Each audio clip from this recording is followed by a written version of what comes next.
Saudara-saudara pendengar yang kami kasihi dimanapun Anda berada, Anda kembali bersama kami pada acara Telakar, Tegur Sapa Gembala Keluarga. Saya Gunawan Santoso dari Lembaga Bina Keluarga Kristen bersama Bapak Pendeta Dr. Paul Gunadi, dan beliau adalah seorang pakar konseling keluarga dan juga dosen di Seminari Alkitab Asia Tenggara Malang, akan menemani Anda dalam sebuah perbincangan yang pasti sangat menarik dan bermanfaat. Perbincangan kami kali ini kami beri judul Melihat Kecocokan dalam Masa Berpacaran. Dan dari studio kami mengucapkan selamat mengikuti. Pengistilahan berpacaran itu Pak Paul kadang-kadang rancu dengan ini persahabatan atau pertemanan atau ya memang berpacaran. Sebenarnya batasannya sampai di mana Pak Paul? Tambahkan lagi Pak Gunawan, seringkali pada masa sekarang terutama ya, anak-anak muda itu berpacaran memang tidak mengerti ya apa sebetulnya itu makna dan tujuan berpacaran. Mereka hanya melihatnya dari sudut bersenang-senang, bergengsi-gengsian, beraksi-aksian, ya menikmati masa muda.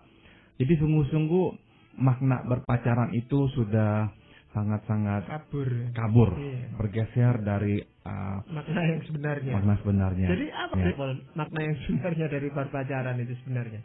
Makna atau tujuan berpacaran adalah untuk mengetahui apakah kita dapat hidup bersama kelak dalam pernikahan. Jadi sungguh-sungguh berpacaran adalah masa untuk memastikan apakah kita akan dapat nanti hidup harmonis dengan pasangan kita itu. Saya seringkali berkata kepada orang yang hendak menikah, apakah engkau bisa membayangkan hidup dengan dia dengan harmonis selama 10 tahun? Nah, kalau misalnya orang berkata, ya saya rasa saya nggak mungkin hidup dengan dia karena dia begini, ya udah, berarti memang kau tidak cocok dengan dia. Jadi salah satu pertanyaan yang biasanya saya ungkapkan adalah itu. Iya. Nah, kalau begitu harus disadari oleh kedua-duanya bahwa mereka sedang berpacaran gitu Pak.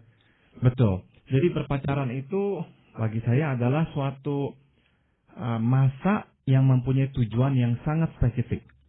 Sekali lagi bukan untuk bersenang-senang, bukan untuk sekadar mengisi waktu, bukan untuk sekadar mengusir kesepian. Oh tidak. Berpacaran adalah masa yang mendahului pernikahan. Jadi bagi saya berpacaran mempunyai satu tujuan yang jelas, yaitu ke pernikahan. Apakah kita akan sampai ke pernikahan, itu memang hal yang berikutnya. Sebab belum tentu kita akan sampai kepada pernikahan. Sebab bisa jadi gara-gara berkenalan dalam masa berpacaran ini, kita akhirnya menyadari bahwa kita tidak cocok untuknya atau dia tidak cocok untuk kita. Ya, nah, jadi hal-hal apa Pak Paul yang perlu diperhatikan selama masa berpacaran itu? Ada 3 yang besar Pak Gunawan. Nah, saya akan bahas satu persatu. Yang pertama adalah kebiasaan hidup. Satu pertanyaan yang kita harus tanya adalah, apakah kita dapat hidup dengan dia setelah kita mengetahui kebiasaan-kebiasaan hidupnya? Dan kebalikannya juga sama ya, apakah dia bisa hidup dengan kita setelah dia mengetahui kebiasaan-kebiasaan hidup kita ini? Maksudnya kebiasaan seperti apa Pak? Banyak hal Pak Gunawan. Misalnya, kebiasaan dalam pengertian bagaimanakah kita mengisi waktu kita sehari lepas sehari. Apakah kita misalkan orang yang bekerja? Apakah kita bangun pada jam yang tertentu, pergi kerja pada jam tertentu, dan kita pulang pada jam tertentu? Ataukah kita orang yang kerja pada jam-jam yang tidak tertentu, pulang juga tidak tertentu? Nah, apakah pasangan kita bisa hidup dengan itu? Atau apakah kita bisa hidup dengan pasangan kita kalau waktu hidupnya seperti itu? Apa yang dilakukan misalkan pada waktu di mana dia ada peluang atau ada waktu senggang? Apakah dia mempunyai hobi bermain olahraga, main tenis atau main golf, dan itu memakan waktu 10 jam? Bagaimanakah dia menghabiskannya waktu-waktu yang luang itu? Apakah dia memelihara burung dan dia akan berjam-jam membersihkan kandang burung serta memandikan burung? Nah, kita harus bertanya dengan jelas tentang kebiasaan hidup pasangan kita itu. Nah itu kalau tempat tinggalnya berjauhan, bagaimana mereka bisa saling mengetahui itu Pak Pol? Ini susah betul. Jadi saran saya selalu adalah sebisanya sebelum menikah, sepasang sejoli seharusnya tinggal di kota yang sama atau di daerah geografis yang berdekatan selama kurang lebih setahun. Tujuannya adalah untuk mengenal lebih jelas kebiasaan hidup itu. Contoh yang lainnya lagi adalah yang kita bisa selidiki misalnya. Kebiasaan dalam hal menggunakan uang, membawa atau membayar benda-benda kesukaannya. Nah, apakah itu kebiasaannya? Dia bisa rela mengeluarkan uang yang sangat besar untuk hobinya. Nah, apakah kita bisa hidup dengan kebiasaan hidupnya yang seperti itu? Tuh. Misalnya lagi yang lain, dia terbiasa juga kalau mengalami sedikit masalah di jalanan misalnya, langsung memaki-maki orang. Atau kalau orang nggak setuju dengan dia, langsung dia keras. Atau dia mungkin memukul orang. Nah, hal-hal itu kita harus selidiki. Bagaimanakah dia menghadapi kemarahan? Bagaimanakah dia menghadapi stres? Ya, apa kebiasaannya kalau dia menghadapi stres? Apa yang dia akan lakukan kalau orang tidak bersesuai pandang dengan dia? Apa yang dia akan lakukan kalau orang melukainya atau menyakiti hatinya? Kita mau tahu kebiasaan-kebiasaan hidup seperti itu. Apakah itu tidak terlalu jauh, lalu menimbulkan kesan seolah-olah mencampuri urusan orang lain, Bapak? Sedang mereka baru berpacaran gitu loh. Sudah tentu ini ya berjalan secara bertahap. Tidak kita bisa ketahui pada masa-masa awal ya. Namun tetaplah buka mata baik-baik. Lihatlah secara secara alamiah deh ya. Waktu kita berkenalan, bagaimanakah dia melakukan semua itu? Misalnya nih contoh yang mudah sekali. Pria cenderung suka dengan wanita yang manja misalnya. Manja itu kolokan. Dan si pria itu merasa dibapakkan oleh si anak. Nah, masalahnya adalah kebiasaan hidup itu kalau sudah bertahan akan terus berlangsung sampai nanti ke pernikahan. Apakah nanti setelah menikah si pria itu akan selalu siap untuk memanjakan si anak atau istrinya ini maksud saya. Nah, sekali lagi itu kebiasaan. Bagi si istri dia terbiasa dengan menjadi seorang anak kecil di mana semuanya disediakan oleh keluarganya atau oleh ayah ibunya. Dan dia mengharapkan suaminya melakukan hal yang sama untuk dia. Nah, apakah kita bisa hidup dengan kebiasaan hidupnya itu? Iya. Selain memperhatikan kebiasaan hidup, ada hal lain, Bapak? Hal yang kedua adalah yang saya sebut kesungguhan hidup. Kesungguhan hidup ini mencakup ya, bagaimanakah sikap kita terhadap hidup. Masuk dalam kategori ini adalah tanggung jawab. Apakah kita orang yang bersungguh-sungguh bertanggung jawab kalau mendapatkan tugas, kalau mendapatkan kepercayaan? Nah, kita harus perhatikan pasangan kita juga. Apakah dia seperti itu? Apakah dia orang yang menggampangkan? Oh, nanti bisa beres, akhirnya tidak dikerjakan, tertunda lah atau apa? Atau tentang masalah-masalah finansial. Oh, nanti gampang, bisa pinjem, atau nanti datang sendiri uang, atau apa. Apakah orang ini bersungguh-sungguh dengan hidup? Saya enggak mengatakan bahwa kita harus senantiasa serius dengan hidup jam demi jam. Ya tidak, kita perlu juga ya menyegarkan jiwa dengan berekreasi dan tertawa. Tapi kita tahu bahwa hidup memang menuntut pertanggungjawaban. Dan kesungguhan hidup itu sangat penting. Nah, jadi kita mau melihat juga apakah pasangan kita mempunyai kesungguhan hidup. Apakah dia mempunyai ketahanan untuk bisa tetap berdiri dalam keadaan yang susah. Ataukah dia orang yang langsung lari, langsung bersembunyi, langsung menutupi dirinya dari problem.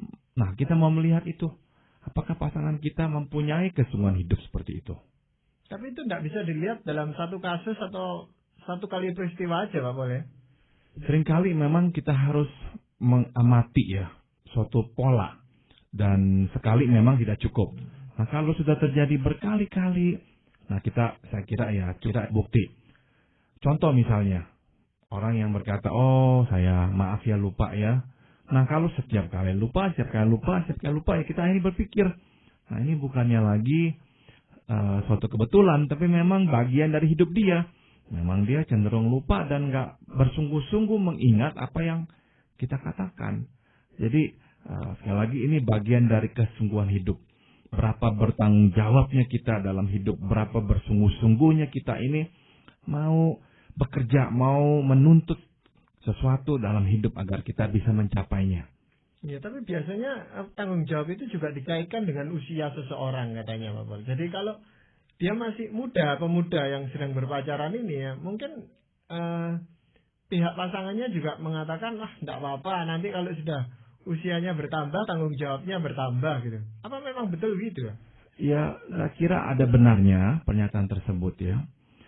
Namun sekali lagi kita enggak buta 100%. Kita masih bisa menilik ya, melihatnya. Karena setiap orang menghadapi tanggung jawab. Meskipun kecil. Misalkan pada masa-masa usia 20-an tahun dan masa berkuliah, bukankah kita bisa menilai dia dari kesungguhannya berkuliah? Apakah dia main-main? Apakah dia mempersiapkan tugas atau PR-nya atau ujiannya dengan sebaik-baiknya? Jadi kita mau melihat sungguh-sungguh ya, apakah dia mempunyai yang kita sebut itu ya, tekad ya, kekuatan internal atau kekuatan batinnya untuk mau maju, untuk nggak hanya melayang-layang seperti daun yang ditiup oleh angin. Nah, saya kira ini kualitas yang perlu dicari oleh semua orang yang sedang berpacaran.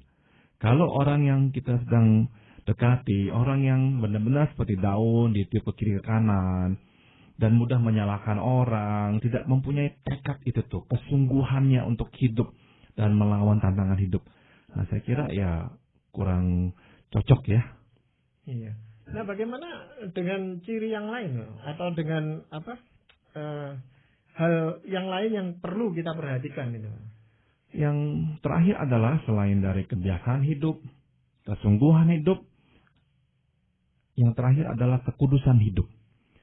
Kekudusan hidup di sini pertama-tama menyangkut kepada apakah dia dan saya mempunyai iman yang sama. Iman pada Tuhan kita, Yesus Kristus. Sebab itulah yang Tuhan amanatkan kepada kita. Kita harus menikah dengan yang seiman dengan kita.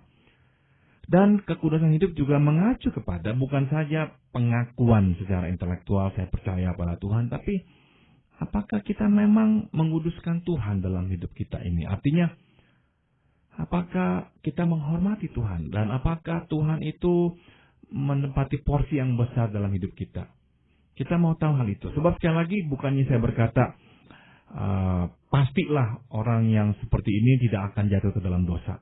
Tidak, kita manusia dari daging dan darah dan sudah tercemar oleh dosa, kita bisa jatuh ke dalam dosa. Tapi seenggak-enggaknya kita bisa berkata bahwa orang yang takut akan Tuhan akan takut berdosa.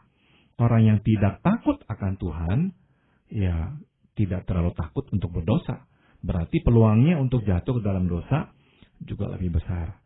Jadi kekudusan hidup mengacu kepada berapa hormatnya dia kepada Tuhan. Iya. Di dalam masa berpacaran Pak Pol, biasanya hal-hal seperti itu memang kurang diperhatikan gitu Pak Pol. Karena masing-masing terlibat dalam luapan emosi dan melihat semuanya itu serba baik gitu. Itu bagaimana? Biasanya sih harus melewati fase atau melewati waktu nawan. Karena perasaan sangat cinta, perasaan yang begitu mendebar-debarkan jantung itu nggak berlangsung seumur hidup. Jadi seseorang yang jatuh cinta akan melewati fase dibuai-buai oleh cinta itu paling lama 3 bulan. Setelah 3 bulan dia akan mengalami fase penurunan. Nah, inilah fase yang seringkali langsung ditafsir saya tidak lagi mencintai dia. Ya memang semua perasaan cinta datangnya dengan kuat. Tapi setelah itu perasaan cinta itu akan mulai mengempis. Nah, setelah mulai turun, akhirnya yang sehat adalah akan melewati sebuah plateau. Artinya melewati suatu jalan yang rata. Nah, kalau dia terus anjlok sampai 0, tidak ada lagi perasaan cinta, nah itu baru mengkhawatirkan. Tapi yang sehat atau yang normal adalah ya setelah melewati fase kuat sekali, ya dia akan masuk ke fase sepertinya ya dataran. Nggak turun, nggak hilang, tapi juga memang nggak terlalu menggebu-gebu. Nah, ini yang lebih wajar. Nah, pada tahap wajar itulah, ketiga hal yang tadi saya singgung itu lebih bisa kita amati. Pada tahap awal itu, mungkin pada tahap 3 bulan pertama, mata kita memang terlalu berkunang-kunang. Tidak melihat dengan jelas. Iya. Nah, masalah-masalah seperti ini Pak Paul yang perlu diperhatikan. Ya, Pak Paul. Itu kan tadi Pak Paul katakan butuh waktu. Nah, sedangkan kadang-kadang seseorang itu bertemunya itu sudah usianya sudah cukup untuk dikatakan sudah lewat masa pemudanya gitu, sehingga mereka cepat-cepat memutuskan untuk menikah. Nah, itu bagaimana Pak Paul? Selalu tidak dianjurkan. Ya, selalu tidak dianjurkan. Pernikahan harus dipersiapkan. Dan yang dipersiapkan maksud saya bukannya hari acara upacara pernikahan ini, tapi kesiapan untuk bersama-sama hidup dengan pasangan kita. Jadi saya meminta ya, paling kurang kita ini berkenalan atau berpacaran selama setahun. Paling kurang. Untuk bisa mengenal dengan baik. Ya kalau misalnya bisa lewat dari setahun, saya kira itu lebih baik. Apakah perlu juga mengenal keluarganya gitu Pak Paul dalam masa berpacaran itu? Saya kira juga perlu. Karena bagaimanapun pasangan kita tumbuh besar dalam keluarganya. Nah ini bagian dari kebiasaan hidup. Apakah orang tua mempunyai kebiasaan-kebiasaan tertentu yang diwariskan kepada anaknya. Nah kita mau melihat itu ya, bisa nggak kita hidup dengan dia yang sudah memiliki kebiasaan tersebut dari orang tuanya. Ya, orang yang bersih sekali, akhirnya kita sadar. Orang tuanya begitu bersih. Orang yang begitu teratur, kita sadar. Orang tuanya begitu teratur. Nah, kita akhirnya mengerti pasangan kita seperti itu. Tapi kembali lagi kita harus bertanya, apakah saya siap untuk hidup dengan orang yang misalnya seteratur itu? Nah, seringkali muda-mudi yang sedang berpacaran ini mengira bahwa pasangannya bisa berubah atau diubah bahkan setelah nanti menikah gitu, Pak. Betul. Ada dua hal yang seringkali muncul dalam benak kita pada masa berpacaran. Pertama adalah dia akan berubah atau saya bisa mengubahnya. Atau yang kedua adalah problem itu akan hilang dengan sendirinya. Nanti akan hilang dengan sendirinya kok. Kenyataannya adalah pasangan kita tidak terlalu berubah banyak dari hari pertama kita menikahinya. Dan yang kedua adalah seringkali problem yang menjadi duri dalam pernikahan kita sekarang adalah problem yang sebetulnya kita sudah mulai alami tatkala masih berpacaran. Mungkin bentuk-bentuknya berbeda, tapi jenisnya bisa sama. Contoh, kalau dari masa berpacaran kurang adanya rasa percaya. Nah, hampir dapat dipastikan setelah menikah, nanti hal itu akan muncul kembali. Dan menjadi pusat problem. Hampir dapat dipastikan problem-problem yang lainnya itu adalah problem penggembira. Problem yang hanya sebagai pendamping. Problem utama biasanya adalah dalam kasus itu kurang percaya. Jadi pangkalnya sama selalu.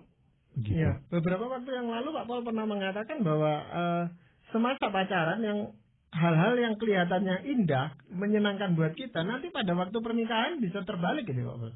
Nah itu bagaimana? Hal yang kita sukai seringkali adalah hal yang menjadi duri dalam pernikahan kita. Contohnya adalah kalau kita menyukai dia orangnya diam, tenang, sabar. Seringkali setelah menikah kita berkata kamu orangnya membosankan, menjenuhkan, tidak banyak aktivitas, tidak banyak yang kau katakan, kita tidak pernah berkomunikasi. Jadi hal yang sama itulah yang akhirnya menjengkelkan kita. Padahal waktu pacaran itu dilihat sebagai sesuatu yang positif, Pak. Jadi kita bisa menerima sikap itu. Betul. Dan sebetulnya kepositifan itu tetap ada setelah kita menikah. Namun sisi negatifnya lah yang sekarang mengganggu kita. Pada masa berpacaran karena kita tidak hidup serumah dengannya, sisi negatif itu tidak terlalu mengganggu kita. Kita nggak ngomong dengan dia ya hanya 1 jam, 2 jam. Tapi sekarang 24 jam serumah dengan dia, kita temukan dia kok begitu pendiam, jarang berbicara. Nah, itu sangat mengganggu kita. Meskipun tetap benar, dia orang yang stabil. Emosinya tidak mudah turun naik. Kalau berpikir sangat rasional. Nah, tapi ya ada sisi lainnya lagi. Jadi ini sekali lagi hal yang mesti kita terima ya. Ya, Pak Paul, seringkali pada masa berpacaran itu, mungkin karena yang tadi Pak Paul katakan, orang diselidiki gitu Pak Paul, ingin diketahui dalamnya. Lalu orang itu cenderung untuk menutupi dirinya dengan hal-hal yang baik yang menyenangkan pasangannya. Nah ini kan menjadikan suatu kesulitan tertentu antar pasangan ini atau mereka yang sedang berpacaran ini, Pak. Memang ada orang yang sangat tidak aman dan merasa malu dengan dirinya sehingga terdoronglah dia untuk menutupi dirinya. Nah, kalau sampai itu yang terjadi, saya kira dia bukan saja merugikan pasangannya, dia pun akan merugikan dirinya sendiri. Sebab pada akhirnya waktu pasangan menyadari bahwa dia seperti itu, nah pasangannya tidak lagi menghormatinya. Apalagi kalau pasangannya tahu bahwa dari awalnya dia seperti itu, tapi hanyalah disembunyikan. Wah, makin besar rasa marah, merasakan bahwa ini adalah suatu tipuan. Jadi akhirnya merugikan diri sendiri. Jadi pada prinsipnya pada masa berpacaran terbukalah apa adanya dengan diri kita. Sehingga pasangan kita bisa dengan jelas melihat siapa kita. Dan kita pun bisa melihat dia juga dengan lebih jelas. Ya memang ada anjuran dari seorang pakar pada saat berpacaran itu buka matamu lebar-lebar, tetapi setelah menikah tutup matamu gitu. Betul. Dalam pengertian setelah menikah jangan persoalkan lagi. Iya, jangan dipersoalkan lagi. Tentunya para muda-mudi kita yang sedang berada di dalam masa pacaran itu sangat membutuhkan suatu pedoman dari firman Tuhan. Pak Paul bisa bagikan itu untuk kita semua. Tadi saya sudah singgung 3 kategori besar yang harus kita perhatikan, yakni kebiasaan hidup. Yang kedua, kesungguhan hidup. Dan yang ketiga, kekudusan hidup. Ya, dalam hal kekudusan juga saya tadi singgung menghormati Tuhan dan juga akhirnya dampaknya pada diri sendiri. Apakah kita menjaga hidup yang kudus? Nah, firman Tuhan memberikan kita satu hal yang indah di antara banyak hal lainnya lagi, yaitu saya ambil dari Amsal 19 ayat 22. Sifat yang diinginkan pada seseorang adalah kesetiaannya. Lebih baik orang miskin daripada seorang pembohong. Nah, ada 2 hal di sini. Pertama, kesetiaan. Itulah satu sifat yang sangat-sangat indah. Dan ini yang kita harus cari pada pasangan kita, kalau saya boleh rangkumkannya. Dan yang kedua adalah firman Tuhan berkata, lebih baik orang miskin daripada seorang pembohong. Artinya, menikahlah dengan orang yang jujur. Ya, 2 modal ini, setia dan jujur. Ada orang yang setia tapi nggak jujur. Ada orang yang jujur tapi nggak setia. Nah, Tuhan memberi kita panduan ya. Setia dan jujur. 2 kualitas yang sangat indah pada diri manusia. Jadi waktu mencari pasangan hidup juga perhatikanlah. Apakah dia orang yang setia? Yang akan terus bertahan. Nggak meninggalkan kita. Dan apakah dia orang yang jujur? Sehingga dia nggak membohongi kita. Nah, itu yang saya bisa bagikan kepada para pendengar kita. Iya, itu tentu sangat berharga sekali Pak Paul, karena kita semua berharap bahwa pasangan-pasangan yang sedang berpacaran nantinya akan membina suatu rumah tangga yang bahagia. Tentu itu menjadi harapan mereka dan harapan kita semua. Jadi terima kasih sekali Pak Paul untuk kesempatan perbincangan kali ini. Saudara-saudara pendengar, demikianlah tadi Anda telah mengikuti perbincangan kami dengan Bapak Pendeta Dr. Paul Gunadi dalam acara Telaga, Tegur Sapa Gembala Keluarga. Kami baru saja berbincang-bincang tentang melihat kecocokan dalam masa berpacaran. Bagi Anda yang berminat untuk mengetahui lebih lanjut mengenai acara ini, kami persilakan Anda menghubungi kami lewat surat. Alamatkan surat Anda ke Lembaga Bina Keluarga Kristen atau LBKK, Jalan Cimanuk 58, Malang. Saran-saran, pertanyaan, serta tanggapan Anda sangat kami nantikan.